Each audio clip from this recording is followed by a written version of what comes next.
Այնինչ անում եմ ճիշտ է, քանի որ դա միակ ճանապարհն է դուրս բերելու ձեզ այն անտարբերությունից, որում գտնվում եք։ 1 տարուց ավելի է Բաքվում պատանդարված 17 օր հացադուլի մեջ գտնվող Ռուբեն Վարդանյանի կոչն է հայերին։ Վարդանյանն ընտանիքի միջոցով ուղերձ է հղել Բաքվի մենախցից ու չհանձնվելու կոչ արել։ Նա վստահեցրել է, որ անկախ բոլոր դժվարություններից մենք կհաղթենք ամեն բան։ Ուղերձը թողնում է մահապարտի ուղերձի տպավորություն, այսինքն մարդ, որը իր ճշմարտացիության եւ իր ընտրած պայքարի ճանապարհի համար գնում է ընդհուպ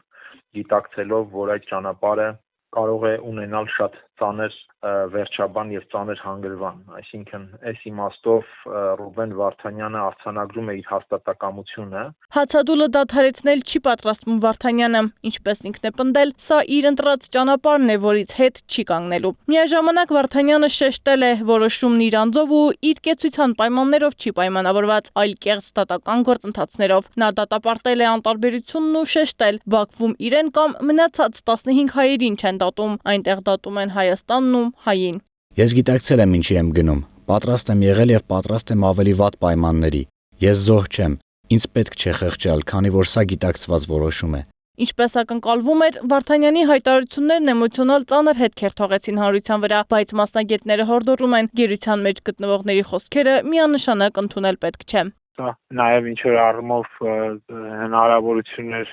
որի ընտրվել էր այս համատությունը, որպեսզի ինքը այդ կոչը կարողանա ուղարկել։ Այսինքն ինչ որ կոմպրոմիս էր ադրբեջանական կողմի հետ, դեռ նպատակը բարձա որ դա չի, այդ ուղղակի սա ոնց որ ես տենց եմ գոնե գնահատում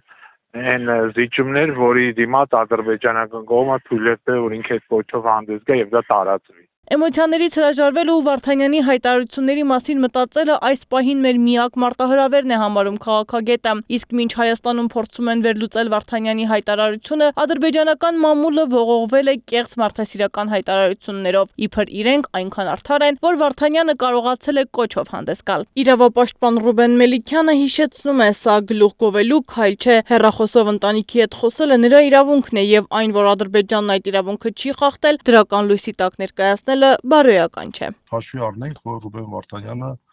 որքան էլ որ մենք կարդում ենք նրա ուղերձում շատ կարևոր փաստեր, չի կարող որոշակի ադրբեջանցիների համար հաճելի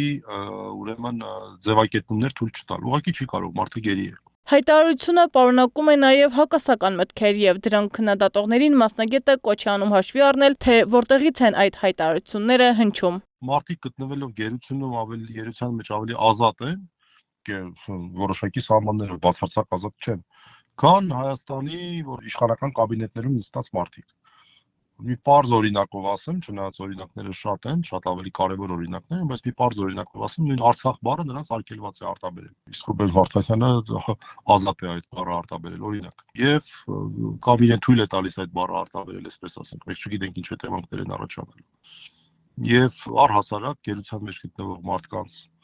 խոսքին պետք է վերաբերել որպես գերության մեջ գտնվող մարդկանց խոսք։ Եթե խոսքի մեջ թեկուզ 10% կարևոր ուղերձներ կան, դա պետք է կարևորել, այլ ոչ թե 90%-ը, որը բնականաբար ասվում է,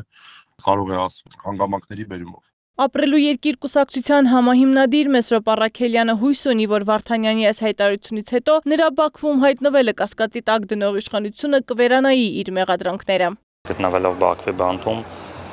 կոչ է անում չհուսալքվել, որովհետև դա համարում է ամենա ծանր մեղքը մարդու համար, որովհետև ցանկացած պարագայում պետք է պայքարել եւ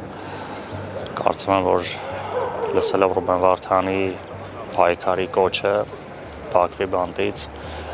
մեր հասարակությունը կարթնանա այն իրավիճակից ինչ որ կա։ 1.5 տարի Բաքվի բանտերում պահվող Արցախի ռազմաքաղաքական ղեկավարներն ու մյուս գերիները բազմիցս հարցաքննվել են։ Ոմանք հրաժարվել են պատասխանել հարցերին, ոմանց պատասխաններն էլ, ինչպես զրուցակիցներս են պնդում, խաթարել են Ալիևի պլանները։ Հիմա բռնապետի ռեժիմն ամեն բան անելու է այս մարդկանց մեր հասարակությունում նսեմացնելու համար, որը պիտի թույլ չտանք։